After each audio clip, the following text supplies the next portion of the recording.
Welcome to the Sanity Project podcast, where you can awaken your mind to clarity and success even in today's life challenges. We're here to provide insights and solutions that will help you live a sane, healthy, and prosperous life. Here's your host, Joanne Victoria. Hi, this is Joanne Victoria with another amazing episode of the Sanity Project podcast, where our guest will help you awaken your mind to clarity and success amidst today's life challenges. And our guest today is Trish Tonaj. Trish is an author, coach, and speaker who believes in the power of storytelling. She works with entrepreneurs and enterprise leaders to create an environment of innovation, collaboration, and mentorship that supports effective leadership. Trish is a Master Coach Practitioner and committed to continuous improvement through lifelong learning because there's no other kind, people. She is certified in emotional intelligence and is also certified in meditation and dispute resolution from Harvard Law School. She's a published author, has 2 books out, one, A Diary of Change, 12 Personal Tools, that probably has more to the title, and Breaking Barriers, 10 Entrepreneurial Women Share Their Stories. So come to the table and say hello to Trish Tonaj. Hi, Trish. Hello, Joanne. How are you? I'm pretty good, even if the sun's not out. Well, you know, it's we can't control the weather. We can only control our choices, as they say, right? That's right. I checked the weather before I moved here, so I have nothing to really complain about. So can you tell our listeners a little bit about sharing your stories and share your story, your personal story of how you got to this place today? What made you decide that you were going to become a Master Coach Practitioner and be certified in emotional intelligence and become a mentor to others? You know, that's a really interesting story and a wonderful question. Thank you for asking. So I have been an entrepreneur since 1993. And when I started my first company, there was no such thing as a mentor. If they were wearing blue suits and red ties. And business consulting was in its incubator stage, and certainly no one had ever heard of a coach. So we succeeded women in business based on drive, determination, and discipline to succeed. So now fast forward all of these years where I have a few years under my belt as an entrepreneur, it's really time for me to pay it forward. So I made a rebrand shift in my company, as most people do over the course of time, where your clients and your network starts to ask for new services and products. So I moved into the coaching realm. I'll actually be celebrating 5 years as a coach in 2020. And I made that transition after closing my marketing and communications company, going into business consulting for a few years. And then it was actually one of the gals that was on my team who approached me and said, you know, Trish, we've had a lot of success on our team, and I really think you're a really great mentor. And, you know, we've been talking about it, and maybe you'd like to be a coach. And that certainly wasn't on my radar at the time, but I sort of tucked it away in the back of my mind. And lo and behold, a few years later, the opportunity presented itself to take a certification program as a coach. And so here I am 5 years later as an entrepreneurial coach. So how do you like it? I love it. I absolutely love it because, you know, there's nothing better than witnessing and being part of a light bulb moment. So, you know, we all know that enterprise companies start out in an incubator stage with a really great idea. And, you know, I worked with someone at one point in time that used to say, you know, we all have some really great ideas, but if we don't action them, we don't have a business. And I thought, so true. So it's really wonderful to see folks who have started in an incubator business and they've sort of scaled and grown to a certain level. And then they really look for now, because of the openness and the communication aspects and all of the things that are available to us, coaching has become one of those things where you can help people break barriers to success. So that's really what I zone in on, is the folks that are getting ready to scale their businesses and they've hit a wall and they're not really sure which direction to turn. And so we help them break those barriers and move their business to the next level. There we go. Mm-hmm. So talk to me also about the ShareYourStories.online, because I'm sure the people that you have helped with enterprises becoming larger companies have big stories. For sure. And that's another interesting story in itself. So you very kindly mentioned in my bio that I believe in lifelong learning. So about 5 years ago, I took an executive education program at Harvard Law School in Mediation and Dispute Resolution. And it was really a wonderful experience because I had the opportunity to attend that session with 47 other entrepreneurs and enterprise leaders from around the world. And I had a light bulb moment when I was at that event because as we started to sort of introduce each other and try to get to know one another, because we were together for an entire week to receive the certification, we really started to share stories. And it became really prevalent to me that these very successful people, their faces would light up when they started to talk about that special someone who'd helped them break a barrier to success or help them turn right when they thought they were going to go left. And I thought, there's really something here about this whole idea of mentorship. So when I came back from that program, within a year, I decided to write a book, my second book called Breaking Barriers, sharing the stories of 10 entrepreneurial women. And really my focus was to sort of highlight ordinary people, just like you and me, who are doing extraordinary things. There's an awful lot of information available for those huge moguls that are in the billions of dollars, but we don't have stories from sort of real everyday people who are either entrepreneurs or enterprise leaders, and they're making huge contributions to their community, but they're kind of forgotten, that nobody really gives them an opportunity to be highlighted. So that was really the purpose for ShareYourStories.online. As a speaker, I talk about mentorship, and you always network after those events. And invariably, I would speak to folks who were telling me these incredible stories. And I thought, there really needs to be an opportunity for these folks to share these really wonderful journeys. So this year, in 2019, I started a guest blog series called ShareYourStories.online. I began really thinking that, maybe I'll do one story a week. It'll get 52 people who will participate, and I would be really pleased with that. Well, after the first quarter, it was gaining so many legs and getting so much traction that this year we've shared 100 stories. Oh, my. And so, and I really feel that that's been a wonderful accomplishment, because the wonderful thing about the guest blog is that there's no cost to participate, because whether you're an incubator business or whether you're a small enterprise organization, everyone's looking for some innovative ways to expand their reach and increase their visibility. So in January of 2020, I had purchased the URL mid-year, ShareYourStories.online. We're going to be transitioning all those stories to a new website. And we're really going to help these folks increase their visibility. So the guest blog will always be complimentary. So I think it's a wonderful give back for me. It helps people make a human connection within their communities, and it really gives them an opportunity to shine their light on their own journey.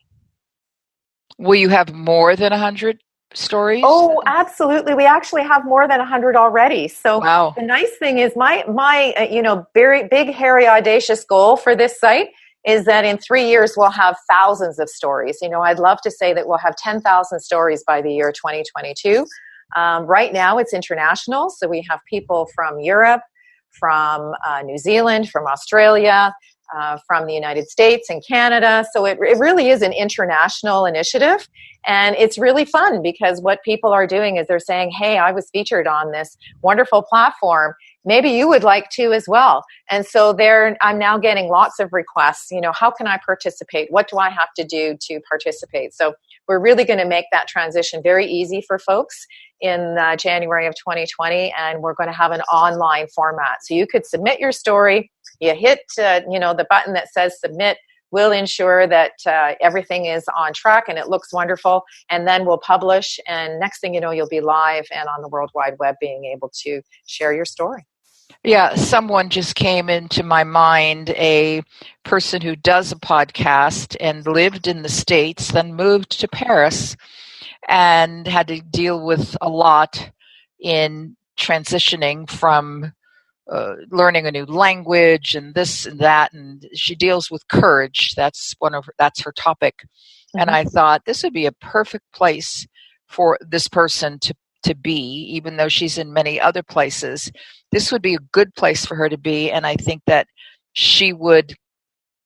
I have so many that could possibly participate, but certainly this particular person, because of her courage and the things that she had to go through, and because of you creating this opportunity, this is interesting, because I was recently I also guest on other people's podcasts, because I do that from time to time, hopefully 52 per year kind of thing.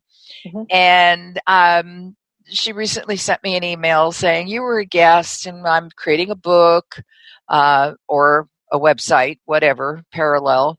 And if you want to, have your story in my book, it'll cost you X amount of dollars. And I thought, that's rude. I don't know. I just felt that it was insensitive because I was already a guest on her show.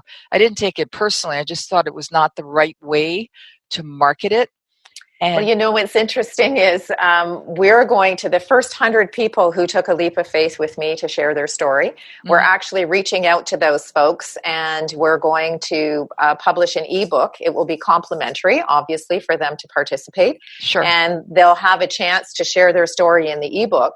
And when we sell the ebook online, the profits from that book, my intention is to fund a bursary for an entrepreneur. So, my whole thing is about giving back. It's all about collaboration. We need to have some platforms where people can share information and knowledge.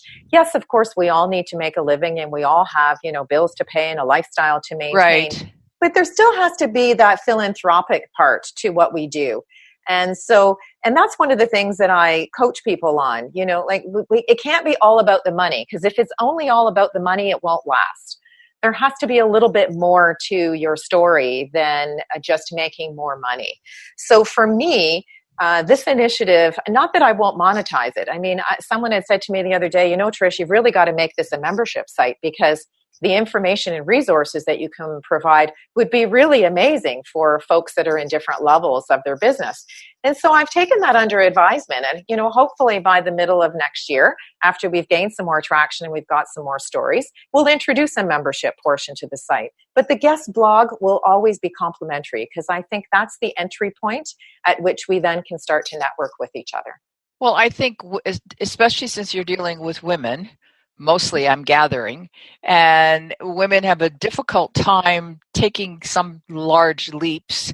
If you give them the opportunity on a no-fee basis, I think they feel more empowered, they feel freer, they feel as though somebody is listening to them, and it's not just an exchange of dollars. Right. Because I think that limits everything. And obviously you're going to monetize it eventually. You have to, because that's called, capitalism. Being an entrepreneur. That's who we are, but at any beginning, you need to create an opportunity for a certain number of people to contribute and feel as though they're being heard without them having to, all she wants is my money. Exactly. Because then when you have that attitude, your creativity gets shut down. Absolutely. I couldn't agree more. So, the wonderful thing is, some of these stories and journeys that people share in the guest blog actually they're very moving, and we always think that, maybe on a dull day when we're feeling a little down and out, as all entrepreneurs have those peaks and valleys in terms of the highs and lows in business. And sometimes, we think, wow, I've done everything right, but this is just not working.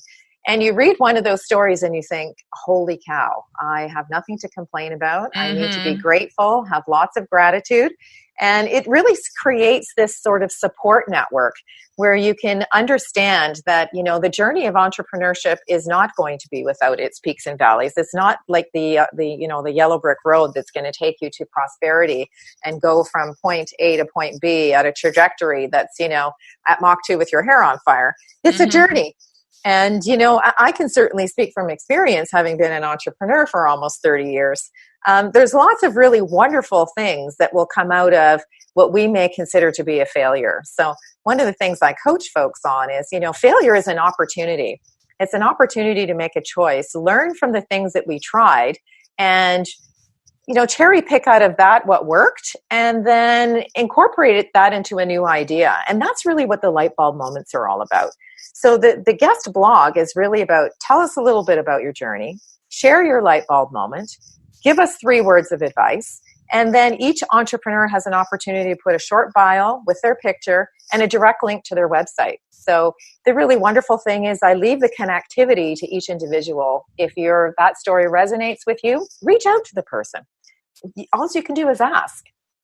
Yeah, I think there's a sense of freedom. What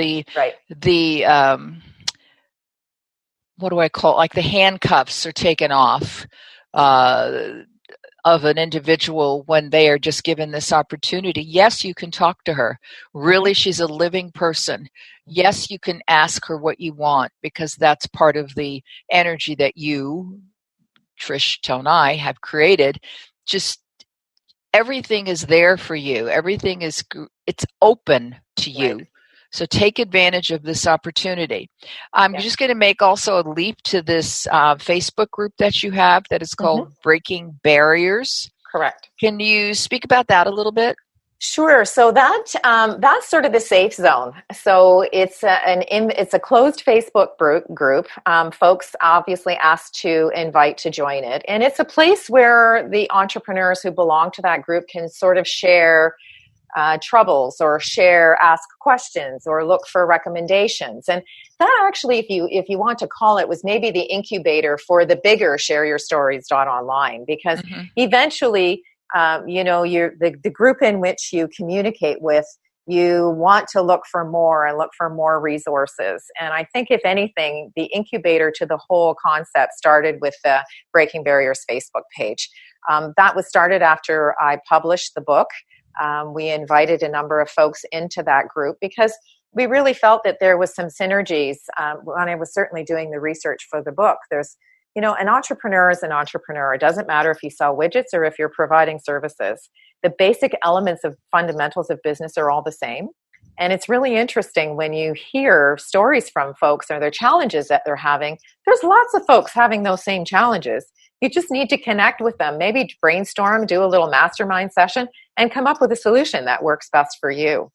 So that was really the basis for the Facebook group. And it's where I also share some of the stories from a social network because we're trying to expand everybody's reach so that you have a lot of exposure with your story. So we share them in various different groups, and then they can share them from there. So it's like that rinse and repeat, You share one story and they share the story, and before you know it, your network is expanded. Yes, in a safe way. Right. People know that they are being listened to, which is very important because that's a very important part of what you're talking about, sharing your stories. Somebody is listening to that story. Somebody is reading that story because people need to be heard.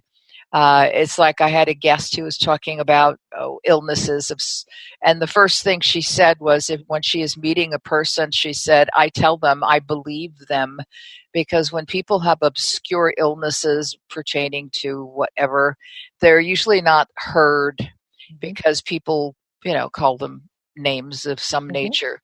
And this is a similar situation where you give them an opportunity to be heard and you believe them, because there's no other choice but to believe them.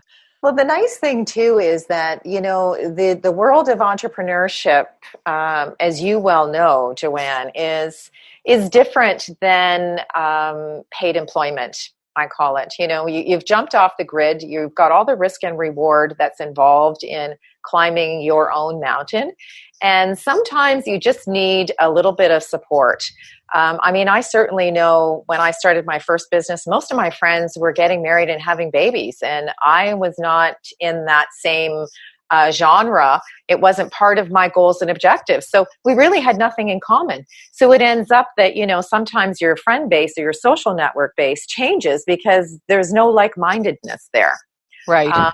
And so I found myself gravitating and looking for other female entrepreneurs. And the interesting thing was, at that particular point in time, not only were there very few, but they tended to be much more mature. So, they were at least 10 to 15 years ahead of me.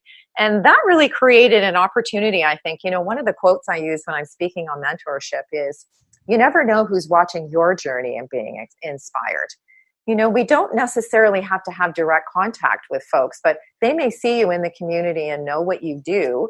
And because of your commitment and give back in a philanthropic way to the area in which you live, people do get to know you. And so you never know what other individual may be in your community and watching your journey and sort of saying, wow, that's really quite impressive. Maybe I can do that too. And so it gives them the encouragement that they may need. And you might not even know that you've actually contributed to their success or their confidence.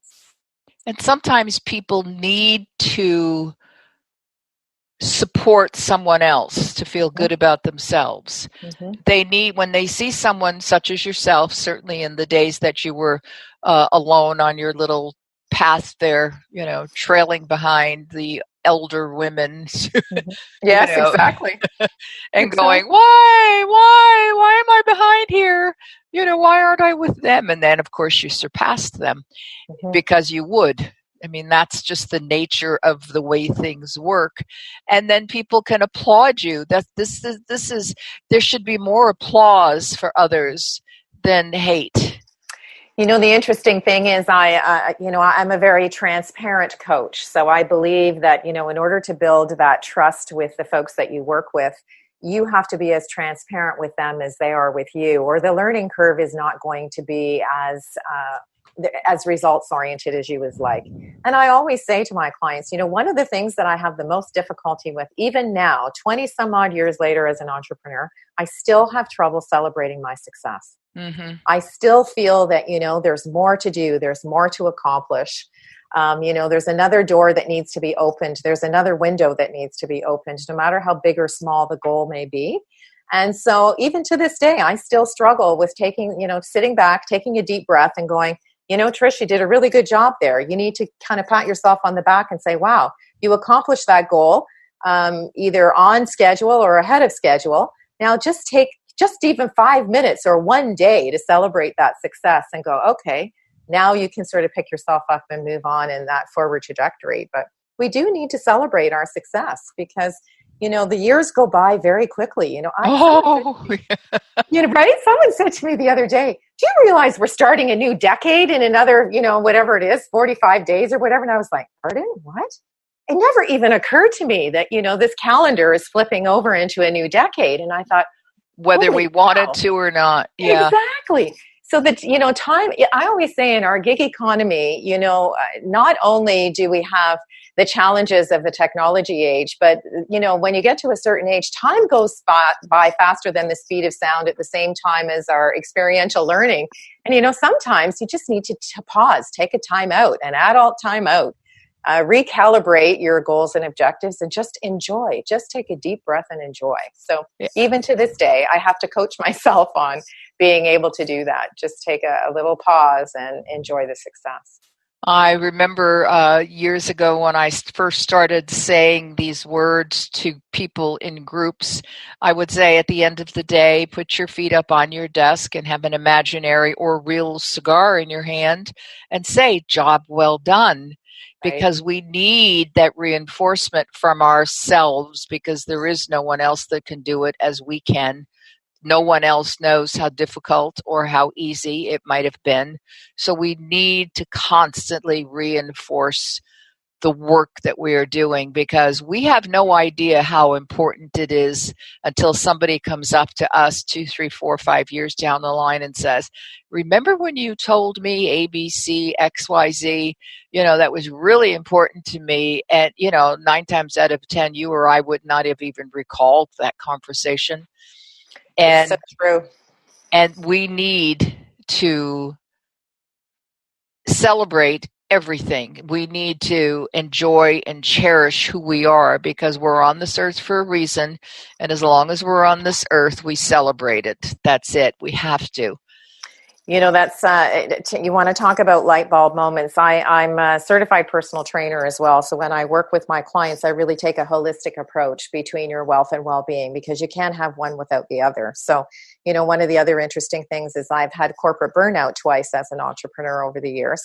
And so now when I do my my exercise routine, which includes, walking or yoga or whatever the case, that's when I do all of my thinking. So I had a light bulb moment in the summer when, all of the things that have taken me to this place in time right now supports the whole idea of share your stories. And I thought, Trish, this is what you're supposed to be doing. Now's the time for you to amplify the success of the entrepreneurs that come behind you, who are standing beside you, or maybe ahead of you, because everybody needs some support at some point in time in their career. And if you make that human connection and you have that bond with that individual, then we're kind of incumbent to move them out of their comfort zone and break the barrier so they can move to that next level of success. The very first question I ask any client that I'm going to work with is, what's your definition of success? Because it's different for each and every one of us. Absolutely. I say it's not based on the money in the bank account. That's part of it, of course, but there has to be more to your story and more to your goals and objectives. And so for me as a coach, it's not a cookie cutter approach. Yes, we use a number of resources that may be common amongst our client base, but really the objective is honing in on what that individual's goal is, being able to support them in whatever way we can, and facilitating the brainstorm sessions that give them an opportunity to break out of that comfort zone and come up with their own solutions. That's really, from my point of view, the benefit of having a great coach. Is or a great mentor for that reason. It takes you out of your comfort zone, and sometimes just to hear yourself articulate a goal that you've been sort of noodling around in your mind for a few days or weeks, just to verbalize it can be a huge breaking point. Yeah, making it real. So where would be the best place for people to find out about Trish Tonaj? Well, I'm doing a rebrand because I feel that with the success of Share Your Stories, we're going to put it into its own entity and build it into its own website. So that will be launched in January. And I'm going to brand my company under my name now. So it'll be TrishTonaj.com. And of course, we'll have all those wonderful technology things happening behind the scenes so that one connects with the other in the event that folks still remember the Share Your Stories initiative under my previous company name. So TrishTonaj.com would probably be the best starting point. It's the same handle on Facebook, the same one on Instagram. So moving forward, we're trying to make it very easy for people to reach out and connect. So what would you tell a person today who is listening to this episode? And as I always say to the listeners, re-listen to this episode 2 or 3 times. And then, make sure that friends and frenemies and coworkers and other people that you know in your groups also listen to this. But what would you say should be their first step? They've listened to this. They're wondering what they should do. Should they call you? Should they take some sort of a journey forward, and how would they do that? How can they make their dreams real?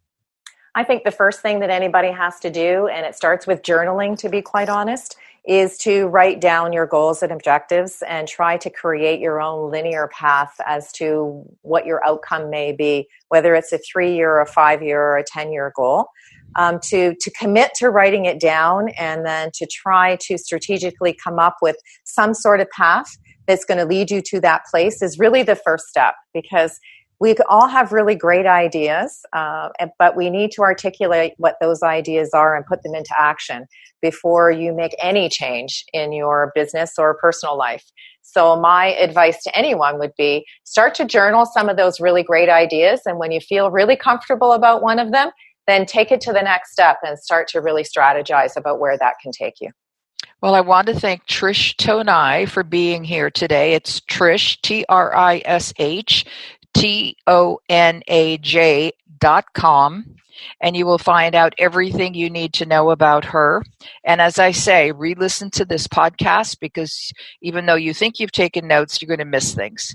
And also give Trish a 5-star review on Apple. So I want to thank Trish Tonaj for being here today. It's been a wonderful conversation. And buy her books and visit her group on breaking barriers on Facebook. And have a wonderful day, everyone. Thank you for being here today, Trish. Thank you so much for creating a platform to give people a voice. Thank you. I hope you enjoyed this episode of the Sanity Project podcast. Please go to askjoannevictoria.com to listen to more podcasts. Check out Joanne's coaching programs and get a free copy of her report, 5 Steps to Achieve Life-Work Harmony. That's askjoannevictoria.com. Take care, and thanks for being here.